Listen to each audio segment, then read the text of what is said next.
ગિરનારના જંગલોમાં આજે એક અનોખું મિશન શરૂ થઈ ગયું છે। આ મિશન કોઈ ગુનેગારને પકડવાનું નથી કે કોઈ ખતરનાક ઓપરેશન પણ નથી।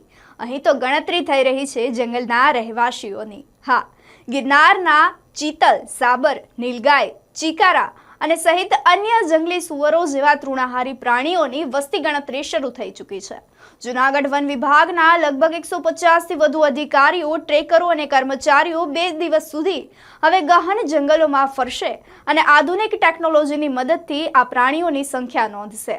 આ સાથે જ દૂરબીન, કેમેરા, જીપીએસ અને વોકી-ટોકીથી સજ્જ આ ટીમ જંગલના દરેક ખૂણા પર નજર રાખશે અને ગણતરી માત્રમાં આંકડાઓમાં નથી, પરંતુ ગિરનારની જંગલ જૈવ વિવિધતા બચાવવા માટે અને વન્યજીવો માટે પણ વધુ સારી સંરક્ષણ વ્યવસ્થા અને યોજનાઓ અત્યંત મહત્વપૂર્ણ બનાવવામાં આવશે।